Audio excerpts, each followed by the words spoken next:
tentative de fixation, mais pas très convaincante. Ouais, bien joué. Fait, marché. Un pas de trop. Pour Islam. Là, j'ai une belle feinte. Attention à ce changement. Et oui, et oui, et oui, et oui. Attention à ce changement. Vous voyez la conséquence.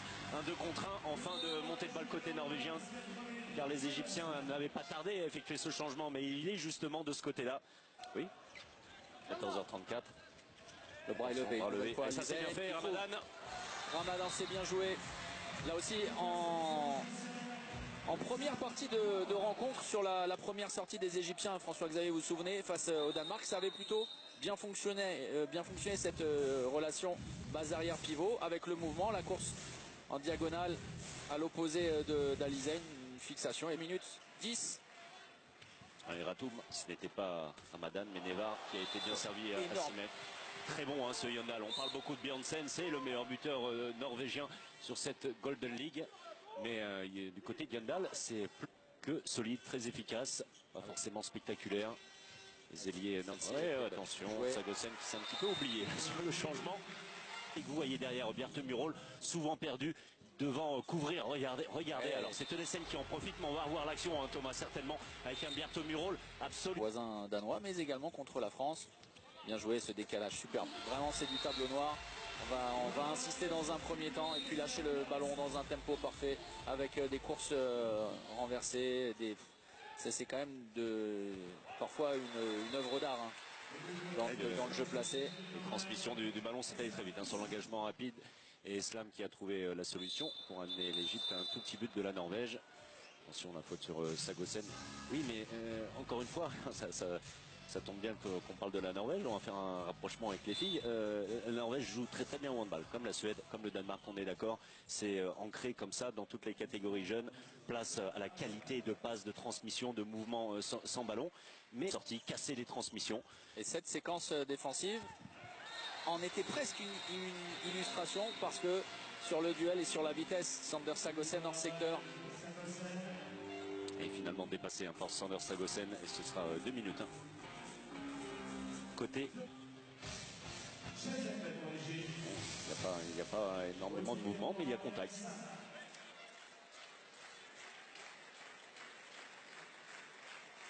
Et Mohamed Sanad. Tranquillement, facilement, avec beaucoup de précision, de toucher et de talent. Quel que soit le tireur égyptien à 7 mètres, et il y en a eu de nombreux. Encore un changement de tireur. C'est une constante hier.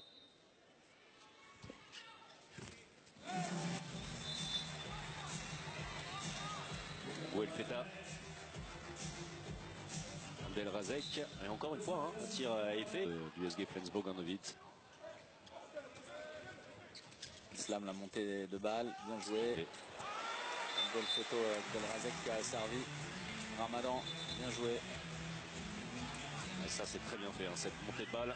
Avec l'écartement à droite, les transmissions rapides, la prise de position de Ramadan. Et ensuite, le bon tir en se désaxant. 45 minutes, il n'y a pas de blessé, et je vous dirai qu'il a eu raison, sinon je vous dirai qu'il a eu tort.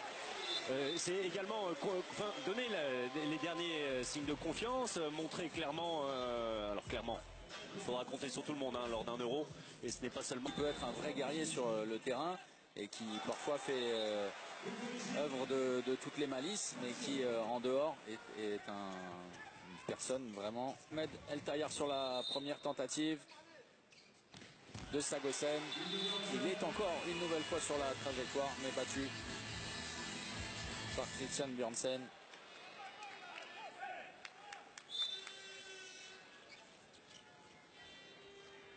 Yaya Omar, auteur d'un très beau tir d'arrière. Super passe d'Alizen Chabala. La finition pleine de talent de la part de Mohamed Ramadan. Bien joué. C'est vraiment là où est en grande difficulté la défense égyptienne. Et on parlait du double changement qui cause des dégâts. Ça Islam. Marwan Ragab qui... Grande difficulté, la bonne interception de Bjarte Murol. Oui, mais parce que cette systématisation de la transmission pour le pivot là était trop lisible, vraiment. C'était beaucoup moins surprenant qu'avec Alizen, cette tentative de Khaled.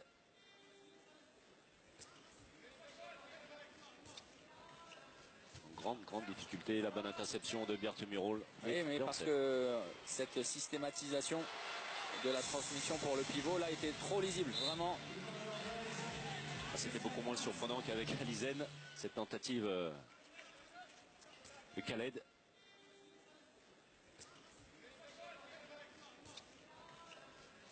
Côté égyptien, le Danemark s'envoler ensuite. Et bien encore une fois, un très bon tir.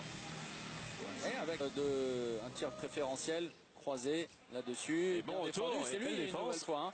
Vraiment très bonne entrée de Omar Yahya Fati. Et derrière la montée de balle, on est encore sur la fin de la montée de balle. Bon décalage et Mohamed Sanad qui permet à l'Égypte de faire le break à son tour. 11-9 après un peu plus de 18 minutes. Sérieux, appliqué vraiment depuis le temps mort bienfaiteur de Marwan Ragab. Ça va vite, ça va toujours aussi vite. Les Norvégiens. Harald Rankind, dont vous parlez, qui profite de la situation sur un redoublement de passe avec Christian O'Sullivan. Islam. Oh, superbe, exceptionnel. Le geste. Et la conclusion de Mohamed Sanad sur le kung-fu. Sam Bjørnsen, angle très restreint, mais Bjørnsen, une nouvelle fois efficace. 2 minutes malheureusement. Exclusion. Oui, Wissam Nawar qui était passé tout proche juste avant, souvenez-vous, le but de Rankind, il avait avec les avant-bras mis un coup dans les lombaires. Cette fois, il n'y a pas échappé. Logiquement. Oui, l'air de rien, hein. Ça reste très dangereux de déséquilibrer de cette manière-là. On voit cette récupération, ce sera en zone. Et une nouvelle fois, c'est une passe laser, millimétrée, chirurgicale du plasticien Christian O'Sullivan qui rend le jeu de la Norvège plus croisé. Et ensuite, vous voyez, c'est un plaquage. Ouais, vraiment.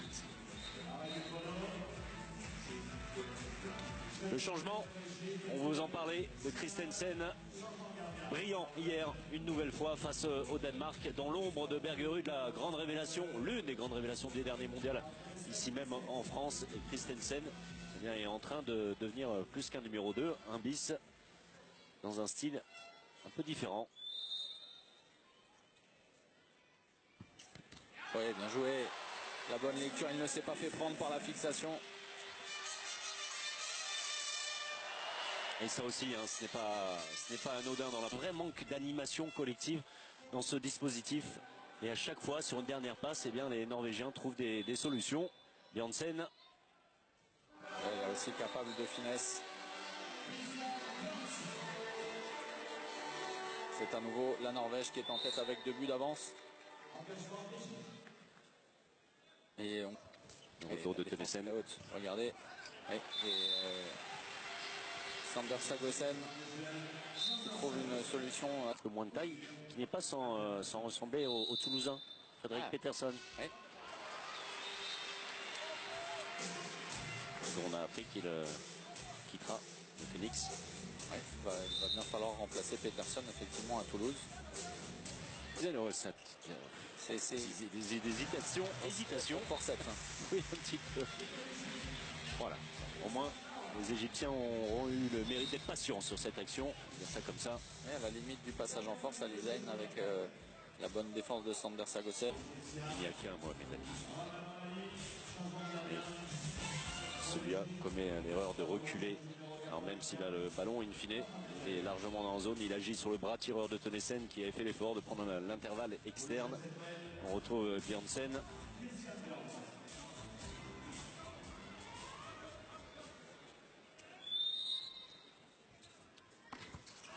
Tout proche là-dessus, Mohamed Ali.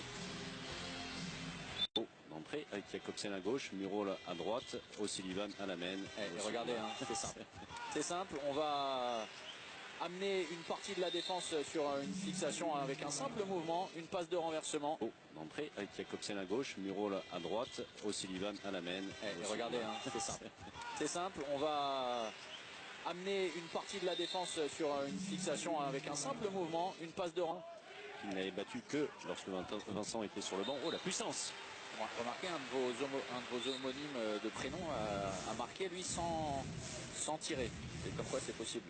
Oui, bien sûr. Hein, vous pensez à François Monsieur Chapon. Oui, c'était il y a quelques années. Et c'était balistique.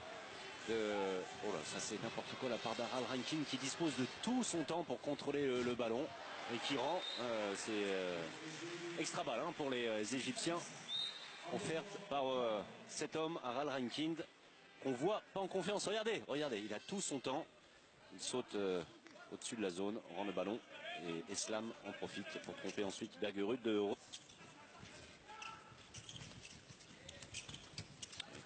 Sullivan pour son premier tir et son premier but dans l'intervalle externe.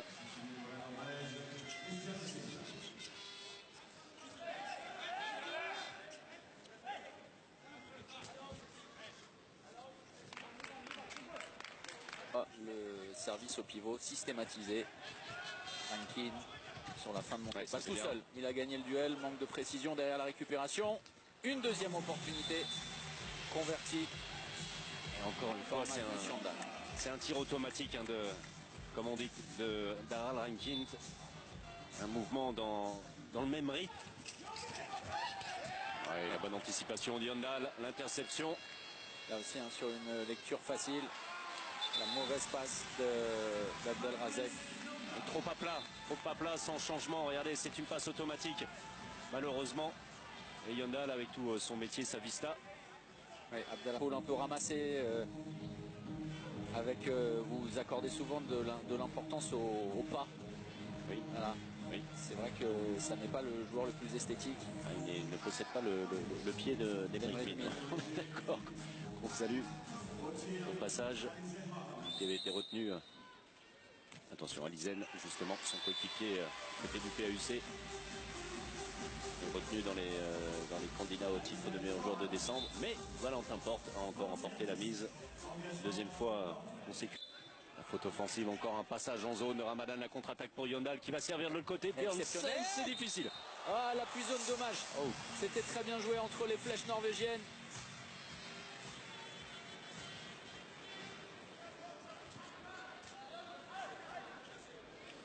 Ah, au Handstargen, on n'aurait pas sifflé ça. Ah, il appuie, hein.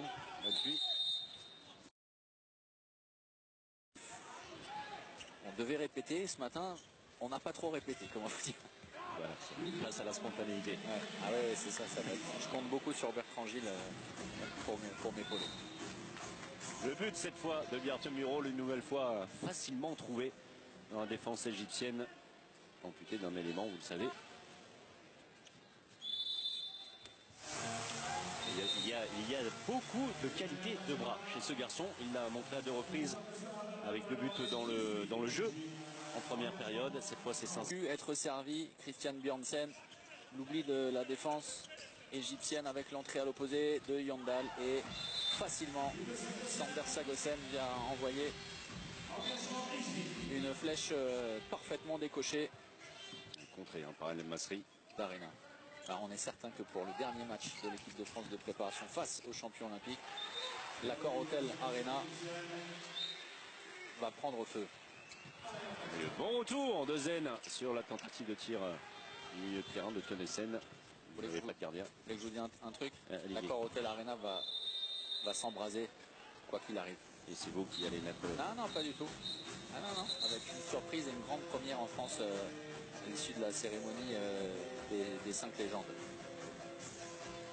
Feder? Non, on ne l'a pas invité. Non, un feu d'artifice indoor, mon ami. Ah oui. Eh oui, vous serez aux premières loges. Avec plaisir. Le 7 mètres obtenu par l'Égypte et l'entrée sur le terrain pour la première fois cet après-midi d'Elamar, l'icône, la légende, justement, puisque vous parlez de légende. Côté égyptien, le gaucher trompe Christensen. Et il se rapproche du record du nombre de buts, justement, on parlait de légende, de Jérôme Fernandez en sélection. Vous connaissez son nombre de buts à peu près? À peu près, oui. 1450, 60, oui, hein, pour les Égyptiens. Pour revenir à 3 buts dans un premier temps en supériorité numérique. Oh, le tour de passe-passe d'Eslam avec un Gullerud qui cherche toujours et le ballon et l'Égyptien. Voilà. Fin de passe de s'échauffer, c'est lui qui va rentrer a priori sur l'une des prochaines actions. Le nouveau but. On a regardé la course de Christensen qui paraissait inquiétante une nouvelle fois. Et elle l'est, hein. Ouais. Elle l'est. Il sera remplacé. Vous le voyez en bas de votre écran à droite, Bergerud qui finit et termine son échauffement.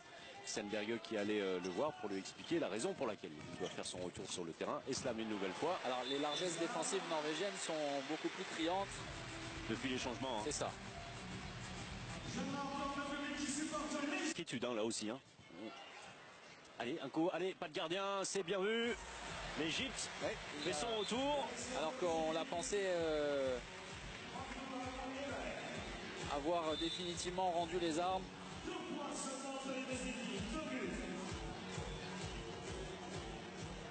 Christian O'Sullivan qui a tardé pour Sagosen qui passe au-dessus. Et là, Daoui.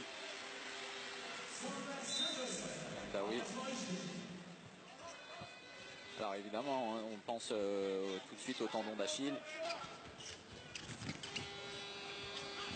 Mais c'est récupéré. Avec du bonheur pour l'Égypte qui peut toujours y croire. Le temps mort. Non, alors non, le temps mort non, mais l'arrêt du temps. Incompréhension avec la table de marque. Ouais.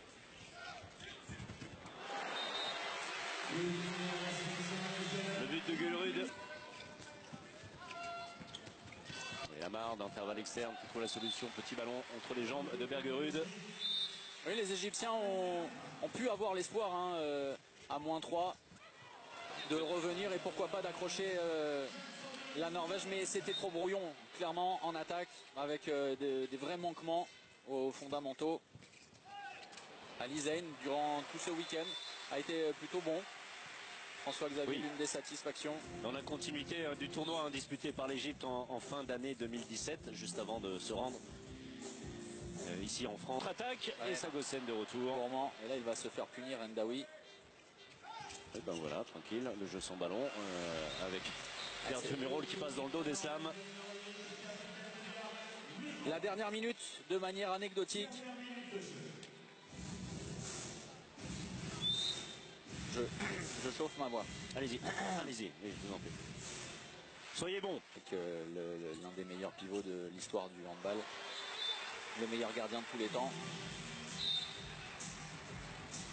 Un ancien meilleur joueur du monde, l'entraîneur le plus titré. Vous avez quand même... Et le meilleur buteur de l'histoire de l'équipe de France.